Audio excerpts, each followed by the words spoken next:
अस्सलाम वालेकुम, बिस्मिल्लाहिर्रहमानिर्रहीम। आज हम बनाने जा रहे हैं प्याज का पराठा, जिसके लिए हमने यहाँ पर कुछ सामान ले लिया है जो कि हम स्टफिंग के लिए यूज़ करेंगे। एक दरमियाने साइज़ की प्याज है जिसको मैंने बारीक बारीक सा चॉप कर लिया है। इसके अलावा मैंने हद ज़रूरत नमक लिया है, 1 टीस्पून हल्दी ली है, 1 टेबल स्पून ज़ीरा लिया है और 3 से 4 हरी मिर्चें ली हैं और बारीक बारीक उनको काट लिया है। और यहाँ पर 1 टीस्पून जो है हमने राई ली है। ये सब सामान जो है वो हमें चाहिए और इसके अलावा हमें थोड़े से 1-2 टेबल स्पून ऑयल की ज़रूरत होगी। तो फिर चलें स्टफिंग बनाना स्टार्ट करते हैं। अब आप लोग देख सकते हैं कि मैंने यहाँ पर एक तवा ले लिया है और तवे के ऊपर हम थोड़ा सा डालेंगे ऑयल। 1 से 2 टेबल स्पून के करीब हमने इसके अंदर ऑयल डालना है। और ऑयल डालने के बाद हमने इसके अंदर ये जो हमारी प्याज है इसको डाल देना है।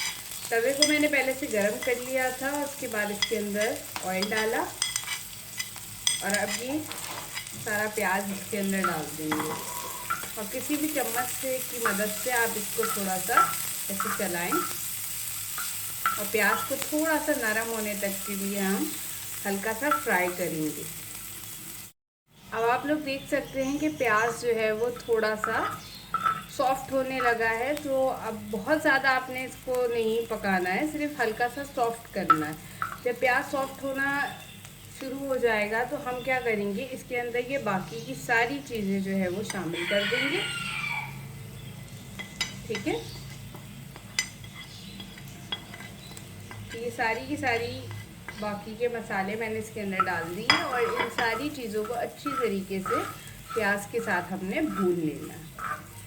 सिर्फ 1 से 1.5 मिनट के लिए हमने जो है इस स्टफिंग को पकाना है, बहुत ज़्यादा आपने नहीं बनाना है।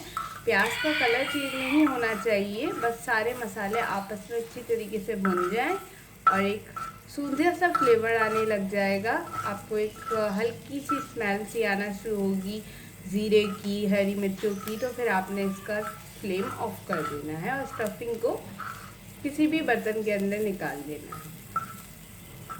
तो यहाँ हम इसको थोड़ा सा भून लेंगे। तो अब आप लोग देख सकते हैं कि जो हल्दी का कलर है वो सारा प्याज के अंदर आ चुका है और हल्की सी जो है वो स्मेल मसालों की आने लगी है, जैसे कि मैंने आपसे कहा था। अब इस स्टेज पे मैंने क्या करना है, इसको एक प्लेटर के अंदर जो है वो निकाल लेना है। फ्रेंड्स, जैसे कि आप लोग देख सकते हैं कि मैंने जो है स्टफिंग भी रख ली है और पराठा बनाने के लिए पेड़े भी बना लिए हैं। तो पेड़े मैंने कुछ इस तरीके से बनाए हैं कि जो हम नॉर्मल पराठा बनाते हैं उसका एक पेड़ा होता है, उसी के आप 2 बना दें। यानी कि यहाँ पर 2 पेड़े जो नॉर्मल पराठे के या रोटी के बनते हैं उसके मैंने 4 पेड़े बना दिए, यानी एक पेड़े का 2 पेड़े। तो ये इस तरीके से मैंने जो है वो 4 पेड़े बना लिए हैं और ये मेरे पास मेरी स्टफिंग तैयार है जो कि मैंने अभी बनाई थी। अब मैं आपको बताना सिखाऊंगी कि किस तरीके से आपने इसको स्टफ़ करना है पराठे के अंदर और किस तरीके से पराठे को सेकना है।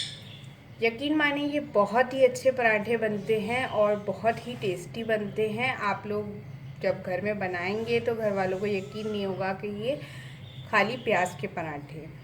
आपने नॉर्मल जैसे पराठे को हम बेलते हैं, रोटी को बेलते हैं, तो वैसे ही आपने इसको कर लेना है। तो 1 बाय 1 मैं इस तरीके से करती जा रही हूँ।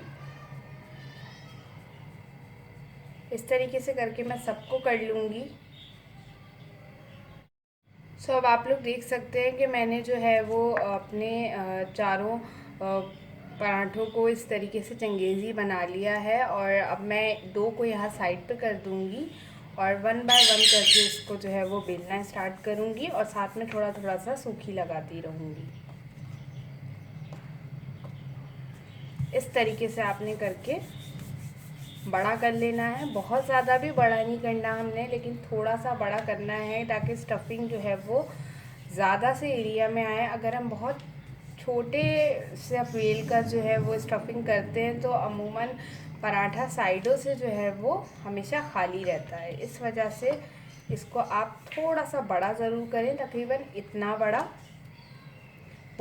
सो फ्रेंड्स, आप लोग देख सकते हैं कि मैंने यहाँ पर जो है वो चारों को बेल लिया है अच्छी तरीके से।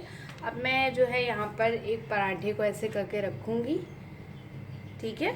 और ये स्टफिंग मैंने साइड में रख ली है। अब इस पराठे के अंदर स्टफिंग को मैंने डालना है। तकरीबन आधी स्टफिंग मैं इसके अंदर डाल दूँगी। सो ये आधी स्टफिंग मैंने पराठे के अंदर जो है वो डाल दी है, यानी 1 से 1.5 चम्मच के करीब मैंने इसके अंदर ये स्टफिंग डाली है। और इसको मैंने हल्के हाथ से फैला देना है,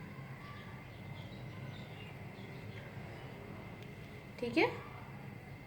सो ये आपने जो है वो इवनली जो है इसको फैलाना है, ताकि जो है पराठा बेलते हुए फटे नहीं। थोड़ा सा और डाल देते हैं, ठीक है। तो आप ये देख सकते हैं कि अच्छी सी मैंने इसके अंदर, मुझे थोड़ी कम लग रही थी तो मैंने थोड़ी सी और डाल दी। आप भी अपने अंदाजे से डाल सकते हैं। इतनी स्टफिंग एक पराठे के लिए बढ़िया है। अब मैं दूसरा पराठा लूँगी जो कि मैंने बेल के रखा हुआ है, और ये इसके ऊपर डाल दूँगी। और इस तरीके से हल्के हल्के हाथ से आपने इसको प्रेस करना है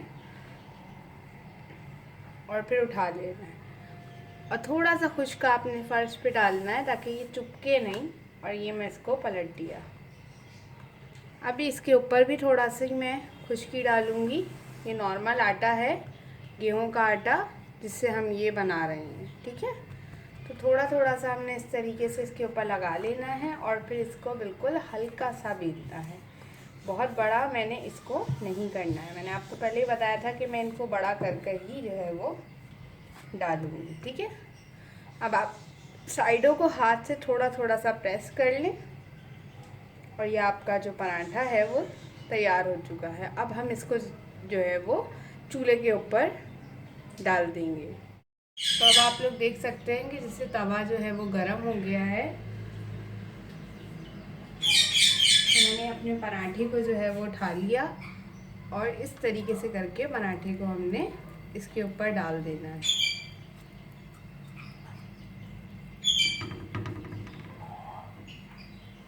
आँच को हमने मीडियम रखना है, मीडियम से थोड़ा सा तेज़ कह लें। और इसके ऊपर मैं थोड़ा सा यहाँ पर किसी बॉटल या किसी भी चम्मच की मदद से आप थोड़ा सा तेल जो है वो इसके ऊपर लगा लें।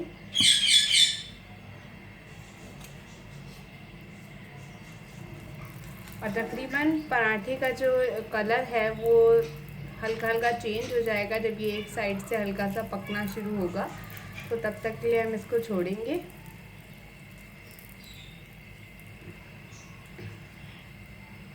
अब आप देख सकते हैं कि धुआं निकलना शुरू हो गया है और पराठे का जो ऑयल है वो खुद ब खुद जो है वो फैलता जा रहा है। इसमें कि एक साइड से जो है वो होने लगा है। तो आप ऐसे चेक कर लेंगे कि कहीं से चिपका हुआ तो नहीं है, और फिर इसको धीरे हल्के हाथ से पलट देंगे। आप देख सकते हैं कि हल्का सा ये रोटी की तरह इसका कलर चेंज होने लगा है। अब हम इसमें थोड़ा सा और ऑयल डालेंगे। तकरीबन 1.5 टीस्पून मैंने एक साइड पे इसकी ऑयल लगाया है और फिर इसको ऐसे टर्न कर देंगे और अब इसको सिकने देंगे।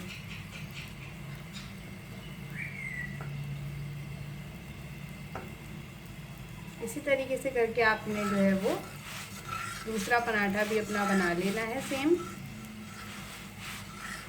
पराठे को याद रखिएगा मीडियम आंच पे बनाएं ताकि ये अच्छा सा क्रिस्पी हो और नरम और मुलायम बने।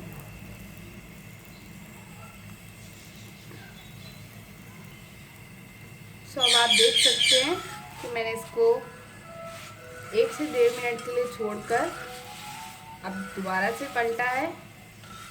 तो आप कलर देख सकते हैं कितना ज़्यादा ब्यूटीफुल कलर आ रहा है। इसी तरीके से मैं इसको दूसरी साइड से भी थोड़ा सा कलर दे लूँगी और उसके बाद हम इस पराठे को निकाल लेंगे। ये तैयार हो चुका है। अब आपके ऊपर डिपेंड करता है कि आप जो है वो पराठे को कितना ज़्यादा बड़ा रखना चाहते हैं, कितनी ज़्यादा इसके अंदर स्टफिंग डालना चाहते हैं या कितनी कम डालना चाहते हैं या किस शेप का बनाना चाहते हैं। लेकिन ये बनेंगे बहुत ही बढ़िया। क्या है, आप किसी भी शेप के बनाएं, किसी भी जो है वो साइज़ का बनाएं और कहेंगे कि वाकई कोई चीज़ बनी है, कुछ हमने खाया है। सो अब हम इसको पलटेंगे आप देख सकते हैं कितना ज़्यादा क्रिस्पी हो गया है नीचे से। और अब बस थोड़ा सा इसको ऐसे बनाएंगे और अब हमने इसको एक प्लेटर के अंदर जो है वो निकाल देना है। तो ये हमारा एक पराठा रेडी हो चुका है। अब हम दूसरा भी सेम उसी प्रोसेस से बना लेंगे। आप लोग देख सकते हैं कैसे वैसे ही मैंने दूसरा पराठा भी बना लिया है और ये कितना ज़्यादा सॉफ्ट बने हैं और कितने क्रिस्पी और अच्छे बने हैं। सो हमने यहाँ पर अपने दोनों पराठे को रेडी कर लिया है। आई होप कि आपको आज की रेसिपी बहुत ज़्यादा पसंद आई होगी। तो प्लीज़ हमारे चैनल को लाइक और सब्सक्राइब करना ना भूलें और बेल आइकन को दबाना तो बिल्कुल भी ना भूलें। अल्लाह हाफ़िज़।